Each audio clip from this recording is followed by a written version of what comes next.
Modou Lamine Faye doomi Gambian mu ngi ci US wax ne he is a criminologist of course xam-xamam màcc na ci wàllu crimes moo tax yu mel nii bu amee ci réew mi danañ koo am ci laan bi pour mu def ci jàngat ci askan bi Modou Lamine once again ñu ngi lay nuyu am of course am mbégte bu baax amaat la ci laan bi pour ñu nga waxtaan ak Gambian si first ñu nuyu la naka nga def.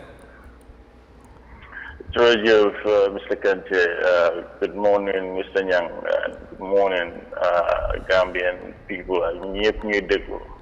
All right Gambian si yëpp ñu ngi lay nuyu yow tamit baax ñu gërëmaat la once again like I said ci effort yi ngay def pour waxtaan ak Gambians on this issues like this. I know in a moment nañ am sa reaction ci li xew fan yi surtout arrest some of the UDP members but before then yaa ngi ñëw fekk ñu ngi waxtaan about this crime related matters or issues in the country. Another death case reported in Tujaran, stabbing case la. Investigations are going. Before then, last week we talked about another case at the Friendship Hotel. As a criminologist, you mel ni ban jàngat nga ci mun a def ak xëj na police bi wala security bi ban taxawaay lañ mun a taxawee lu mel ni xëj na ñu mun koo wàññi ci réew mi because apparently tamit commencé na dafa mel ni mu ngi yokkuwaat.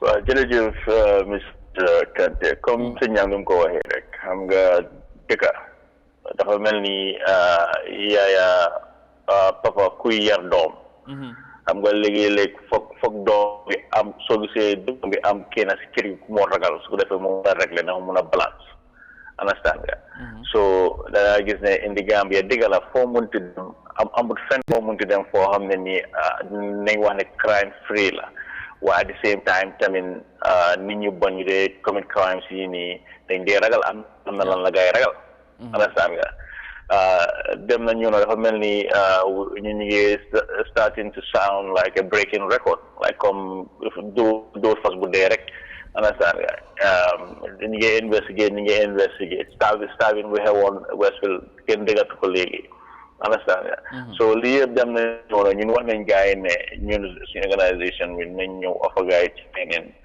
within 1 month and ñu woon gars yi naka la for free ak ay bagage limited bagage and we show them we train together and not benn tubaab du si bokka pour prouver gars yi ne ñun Gambians we are smart and we know what we're doing if we work together and if we start to believe in ourselves basically so dem na ñëw na daal it's all about being competent si place suñu nekk si suñu place ñoo xam ne ñoom ñoo war a amee ñoo amee kaaraange réew mi.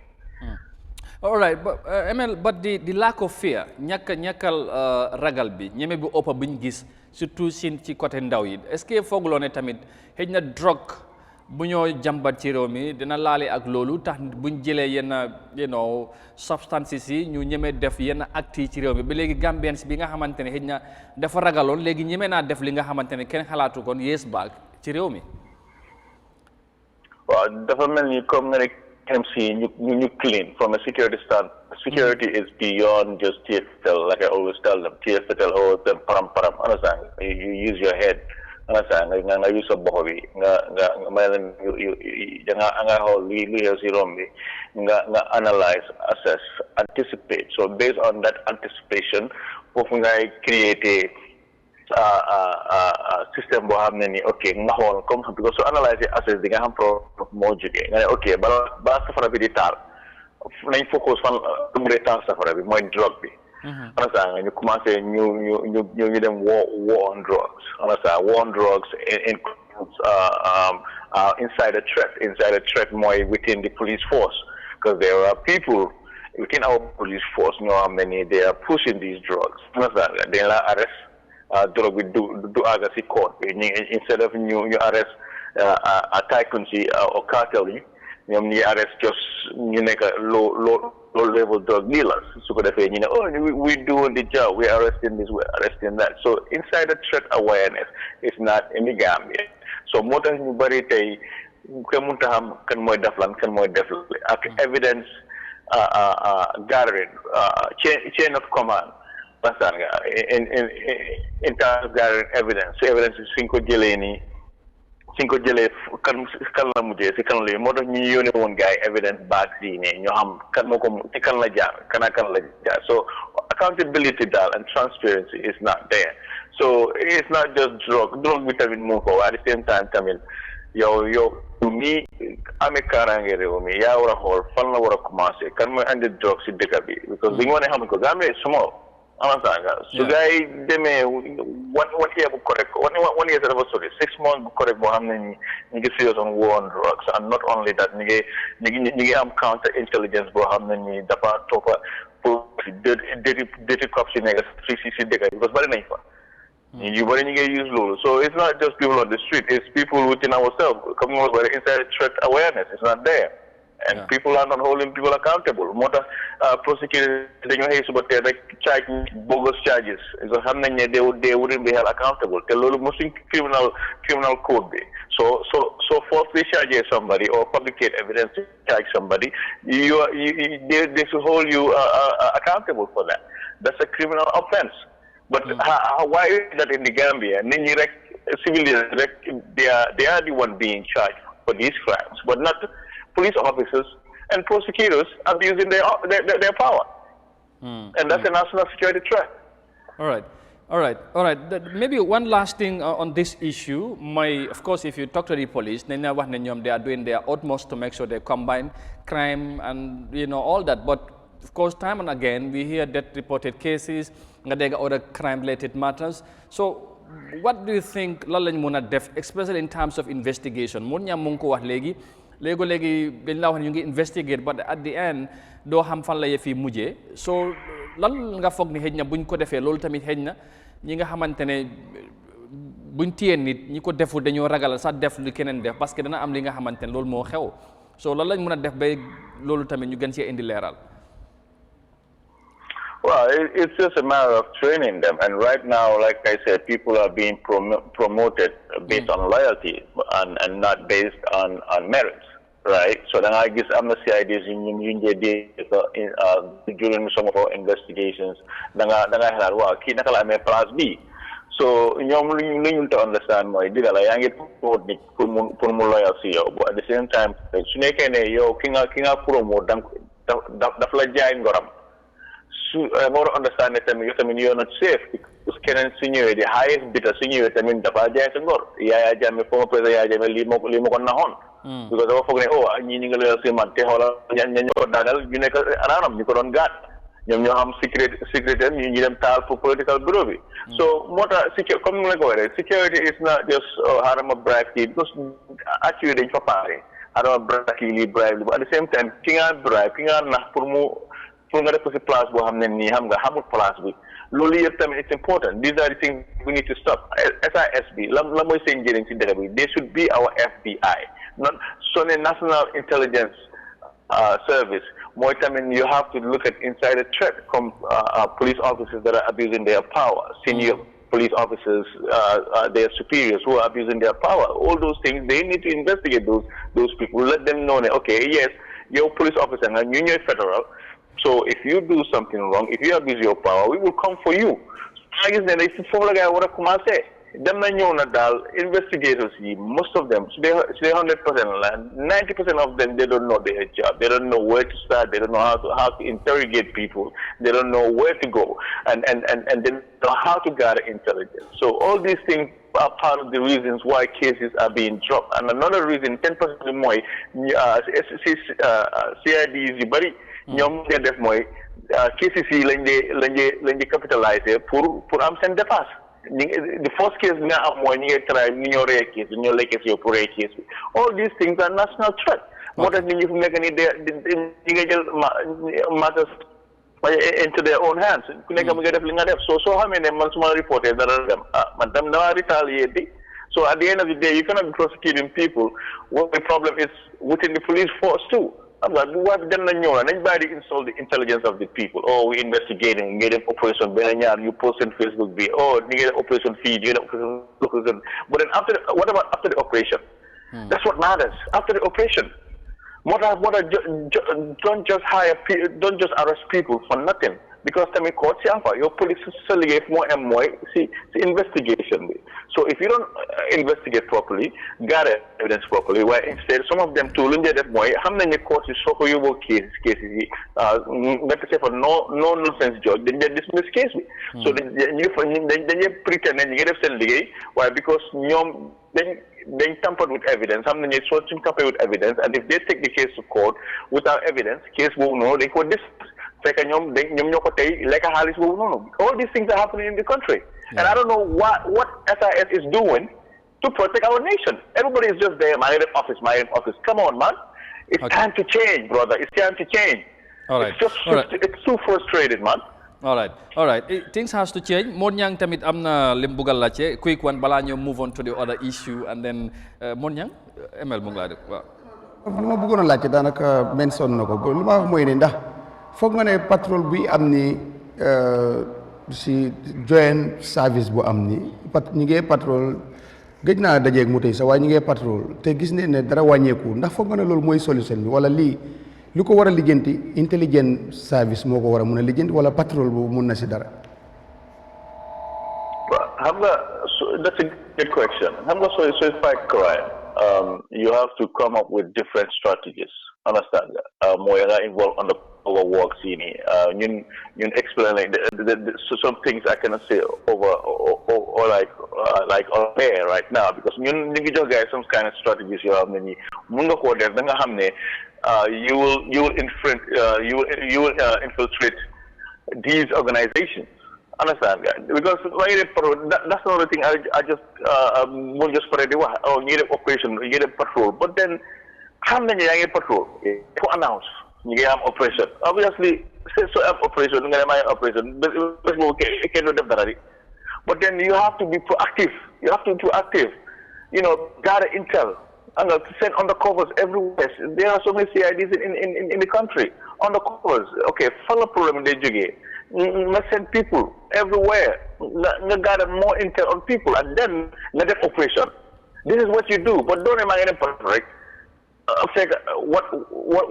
are you gonna find there? Because that day you are gonna be patrolling.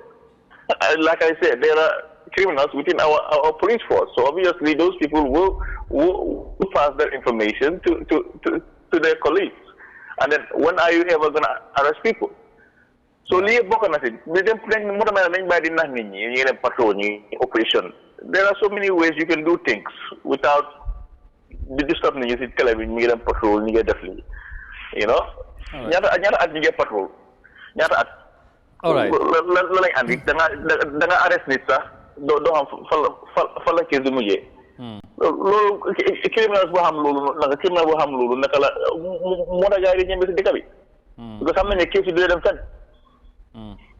All right, Lul Amnasolo, thank you for that clarity, and then I hope you know the authority will take note of some of the things that Yinga Chi Watan. Then moving on the most recent political brouhaha, if you like, Chi Reomi Choli Barina.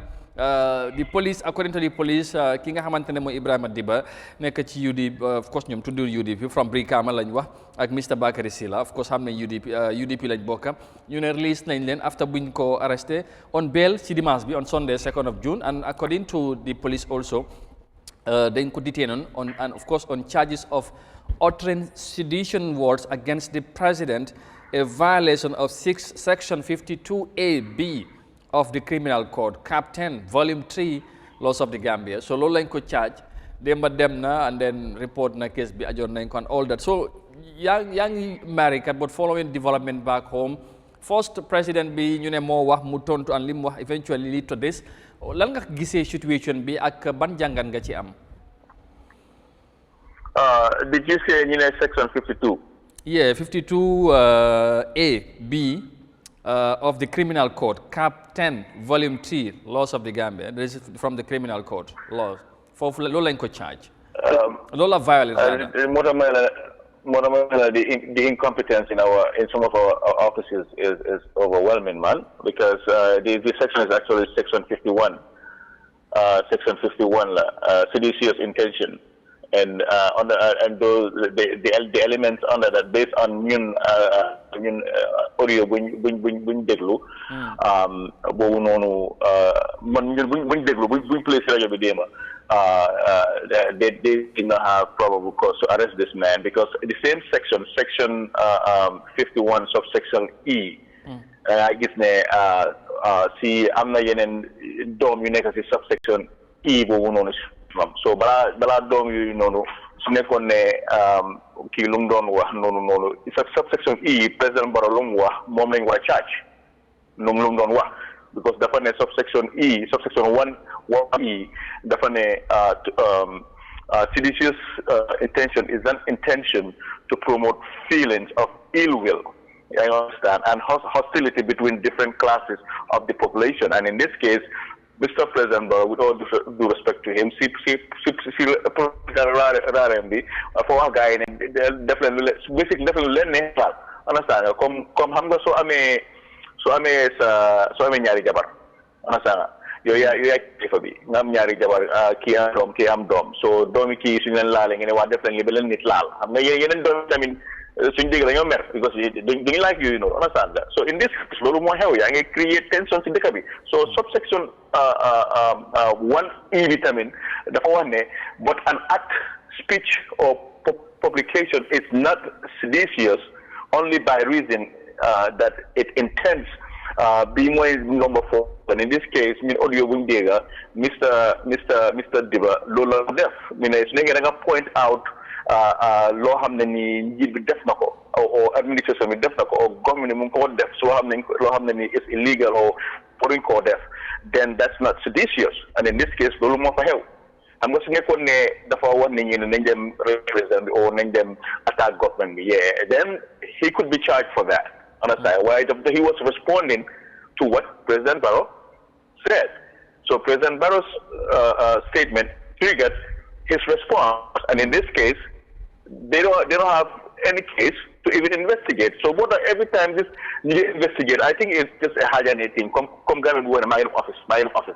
We're investigating. But then what are you investigating? Don't like nangam rohnali. But then this section mubutamin, come definitely so wahene. Naka lañ ko waxati sax soo waxee ne waaw diina du wax na ma taka ñaari ñetti jabar waaye tamit diina bi dafa wax doo ko jaral lu dëgg waaye everybody say oh diina bu jotama raay ma taka ñaari ñetti jabar but then diina bi dafa wax ne ba taka tamit nga war a wax sa koreen jabar bi if she's okay with it right so this is how these people are treating our laws ne section this section that lii lañ ko charge but then in this case they have no probable cause ñun based on audio buñ déglu lañ wax de they have no probable cause to arrest this man, and they are abusing the step into our rule. And politics and security do not mix. You understand? This is a threat to national security. Okay. Maybe finally on this matter, because of time and all that. Well, nobody then gisli. This is more or less a practical, or whatever. Defante la ci njigante ñaari parti but to the UDP this is a sign of an intimidation towards them te ñoom duñ ko accept anyhow but the other way around ñu farek président dañ jàpp ne président bi war waxu dara lu aay li tax yeneen kaddu yi ñu ko wax te tamit président la dañ ko war a respect yu mel noonu te lan lañ ci war a mun a taxawee as people ba lu mel ne ñu avaat ko and then this case is on as the police investigations are going and what do you think may follow after this? He is on bail apparently, and then therefore report to police be on daily basis. You know, well, I'm President Barrow definitely, and the same man responded too. I'm going to definitely remember. You know, warning President Barrow, it's not going to change. Logic, Yahya Jammeh, because people are already angry. People are already angry. Yahya Jammeh definitely manipulate. And then you do a same way. So the to understand that this is 21st century. You bury deneng sili. Understand that? So you also knew the buga wane wa luma neex la def na la yone arrest me it's not gonna work dafa melni nga jël nga nek di do sa jabar yow mu la déglu because dafa jox respect wala ngay do sa jëkkër understand that? So yow bena de li is very common in the Gambia bena de jabar bi fifu nga jël do la de déglu nga dóor ko mu dóor la léegi yow instead of nga realize ni man ma def mistake nga dem ci famille di wax wa léegi kii du ma leen déglu te yow time bu ma doon déglu joxloo ko cër bi joxloo ko respect bi understand yaa ngi jaay ne ma maa kilifa lu ma neex laa def xam nga loolu dem so in this case loolu exactly moo nekk di dem si dëkk bi so as a leader soo demee pour politique dama pour politique soo demee pour liggéey dama pour liggéey doone dinaa wax lii waaye kenn du respond at yooyu dañ fa passé and he is leading himself to a downfall. In regards to this being an intimidation, yes, it is somehow an intimidation because having a 72-hour rule, you can hold somebody without a warrant or whatever for 72 hours. But at the same time, I mean, it's not there to be. All right. Thank you. It's apparent for many listening, but we have to thank you so much. ML, mu ngi react for ci li xaw recently as far as political issues are concerned, the arrest of Ebrima Dibba of the UDP, eventually dañ ko release on bail, but charges yi nga xamante ne teg nañ ko ci ndoddam dégg ngeen ko police bi wax nañ ko, and of course moom ni mu ko gisee dafa jàpp ne somehow président bi xëj na moom moo njëkk a violate law bi and all that, but you know loolu moom police bi waxuñ loolu lu ñu wax ne saay section 52 1B of the criminal code cap 10 volume 3 laws of the loolu la violate moo tax lu lañ ko charge. So investigation bi nee nañ mu ngi continuer te nag fu mu nekk ni ñoom ñaar ku nekk dafa war a report regularly ci police bi ba ñoom tam ñu ngi gërëm nag nit ñi nuñ taxawee bàyyi leen ñoom ñu doxal mbir mi mun ñang quickly rek dégg nga luy ML wax Lamin Faye ci wàllu security bi and of course recently on the politique bi 1 minute rek waaw. ML because saa yu ko soxla dina bàyyi léppam ñëw te li muy wax lu teguloo dina indi xam-xam wax ko teg ko si taw according to the law gis nga sax indi moom kóotal na la fu bëree bëri. waaw ba dem na ñëw na mooy police bi ak ñu nekk si nguur gi yëpp ñu fa naa xam nañ loo yu ñëw di leen. waaw ok léegi dafa mel ni dafa maat nañ ko ci lan. ok ñu bàyyi ko mu conclure rek den su ko defee. ñu jeexal balaa ñu duggal suñ gan bi. ML please ñu bàyyi la nga daaneel fi nga nekkoon because it was very good pour ñu finalize ak yow. Hello. Yes. Yamadiga. Wow, ñu ngi lay dégg waaw. Go ahead. Hello. Yamadiga. Yes, ñu ngi lay dégg waaw. Hello. Yes, hello. Yaa ngi ñoo dégg ñu ngi lay dégg bu baax. waaw ok maa ngi dégg léegi lu ma doon wax mooy ne yëpp si leader bi la.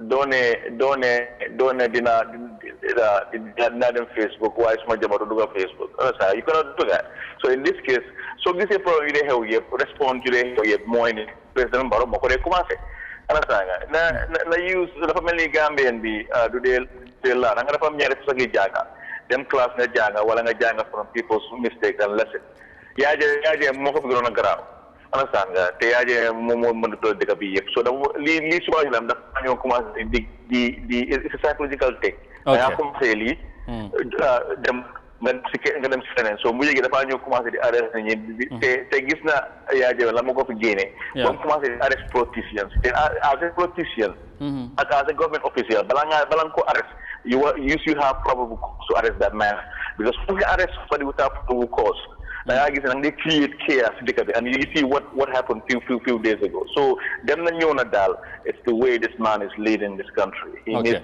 be careful. So he's a leader for everybody. I mean politics. Si politics na ham mo deme. Why so politics I mean so attack it na ham ne tamin respond people will not respond. Because that's what life is about. Co-source the last source. So unless and until he understands this, I say there will be a problem. Tell you what you am war again in the guy because soon there will be some natural resources right now. I guess private companies in New Zealand then they sponsor who have the needs against you. You sponsor for destabilize the guy. Now natural resources going on the law. So all these things we should start and learn how to work together and you understand these security threats. When you oppress people, you are opening doors for resistance. And once you have a resistant group in a country, that's a problem. Thank you so very much. Jërëjëf Lamin Faye kontaan nañ bu baax a baax ci intervention bi. Thank you so very much. Jërëjëf Lamin Faye US based Gambian criminologist mu ngi ñoo waaw exactly waaw. Mr. Dibba bi am na ay lawyer te lawyer yi dem fanaa balaa nga nekk lawyer foog nga xam luwaay. waaw and I think bëri na li bind ñoom buñ demee ñoom ñu xam luwa seen xam-xam màcc si yoon ak yoonal suñ ko seexee dinañ xam naka leen koo doxalee. waaw but xam naa ne rëy na trop nuñ firee léeb bi waaye man I will try to listen to the audio because audio bi dégluwuma ko yëpp waaye xam naa ne caaji si moom. xam naa rëy na de am naa audio bi moom bu ko nopp dégloo war nay toj. caaji si waaw waaye anyway ñu nekk si loo parce que UDP itam doo mën a wax ne seen nit ñi xamuñ loo. because gis nañ ne dañ dee challenge government bi si bari te fay na ne ñoom ñoo dee mujjee xam lool. te sax démb dégg naa Dabo di wax ne est-ce que affaire yi mouvement bu am démb di redeployment boobu tam ñu dañ koy challenge parce que nee na boobu tam amul ak loi. waaw boobu tamit loolu kay gars yi ñeme ñuñ ko nag. loolu la ñu wax de. loolu gars yi ñeme ñuñ ko. but anyway doy na waar xam naa ne daal ñu bàyyi xel daal nit yi spécial di président. ñan ñoo ñemewul lan sanga wax. def luy méngootu ak yoon président ñeme naa appoyé naat lu méngoowutaat ak yoon. redeployment bi la wax jëlee ñale fale indi moom laa wax ma ne loolu mooy loolu foog naa ne bu ko yoon defut santaane wut waaw loolu gars yi ñeme ñu koo def. all right jërëjëf xam naa ne because nañ dugal suñu gan bi waaw ñu dugal ko